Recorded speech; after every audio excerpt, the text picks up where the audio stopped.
Bernard Cadot, bonjour. Vous êtes l'actuel président d'Orpi. Dans quelques jours seulement. Voilà, vous allez rendre votre tablier. Alors, on va parler de votre bilan, mais tout d'abord, être présent ici sur le congrès de l'immobilier, j'imagine que c'est incontournable pour vous.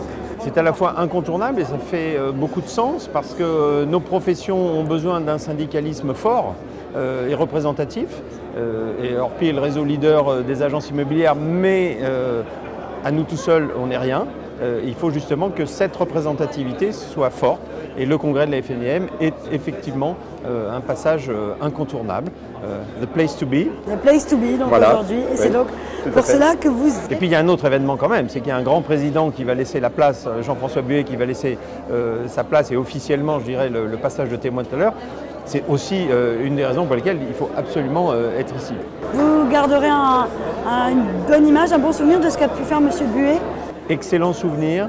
Je crois qu'il a incarné justement cette idée d'un syndicalisme fort. Il a cherché en permanence à rassembler, parce que c'est toujours plus compliqué de rassembler que d'avancer tout seul. Voilà. Il l'a très bien fait. On a pu mener à bien, moi j'ai eu la chance de travailler à ses côtés, de continuer de travailler à ses côtés, notamment dans le projet de Bien Ici, qui est un projet qui nous tient beaucoup à cœur, nous les professionnels. Et à tous égards, voilà, il a vraiment incarné un syndicalisme dynamique. Et puis je ne doute pas que son successeur sera dans la même veine et la même lignée. Et vous personnellement, donc vous allez rendre vos fonctions dans quelques jours. Quel bilan vous tirez de votre présidence à la tête du groupe Orpi ? Je pense qu'on peut être fier de ce qui s'est passé, de ce que nous avons fait. Ça fait 12 années de présidence et 6 années auparavant au plus haut niveau de la coopérative, donc en 18 ans de temps.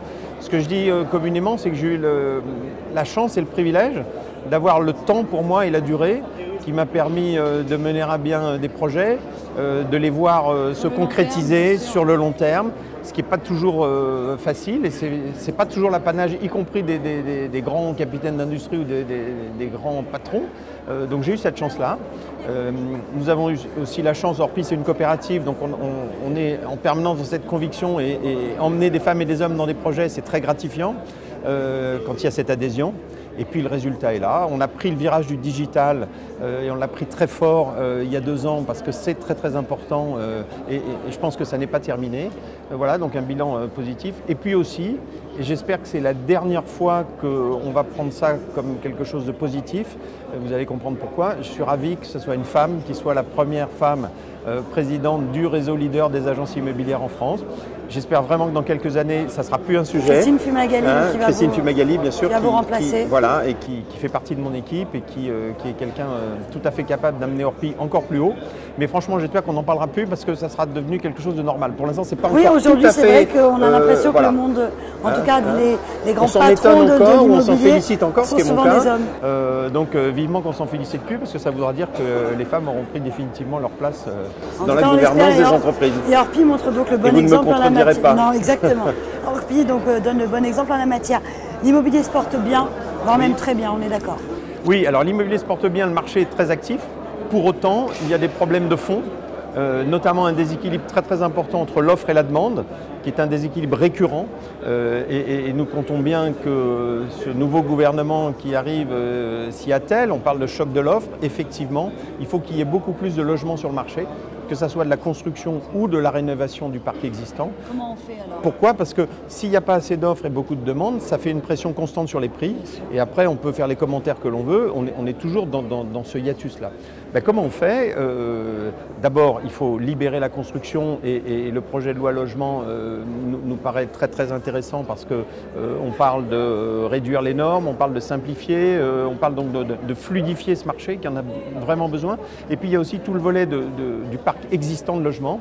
Nous pensons qu'il faut conférer aux bailleurs privés un statut économique à part entière, le statut du bailleur privé, qui d'ailleurs je crois fait consensus dans l'ensemble de la profession, afin que petit à petit on reconnaisse ces investisseurs privés comme des acteurs économiques à part entière qui fournissent un service logement à la société, parce que pour l'instant ils ne sont pas trop reconnus comme tels et il faut absolument qu'ils y viennent parce que seuls eux peuvent rapidement et de manière importante mettre des logements sur le marché.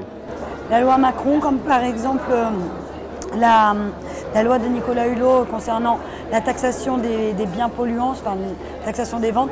Qu'est-ce que vous en pensez? On parle beaucoup d'écologie. Ici, on en a beaucoup parlé ici lors du congrès de l'immobilier.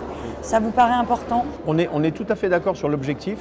Après, sur la méthode, voilà. On émet quelques réserves parce qu'on ne voudrait pas que ça soit punitif, mais on voudrait qu'il y ait ce volet pédagogique, cet accompagnement, y compris les moyens financiers, parce que les particuliers qui sont sensibles à ça, on a un vrai risque, c'est que si on punit le vendeur, eh bien, il y aura une inflation sur les prix, donc attention à ça. Par contre, bien évidemment, on partage l'objectif final, c'est évident.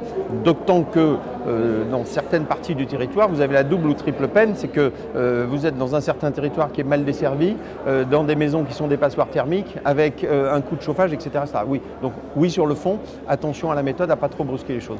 Et Bernard Cadot, pour terminer, à titre personnel, qu'est-ce que vous allez faire après?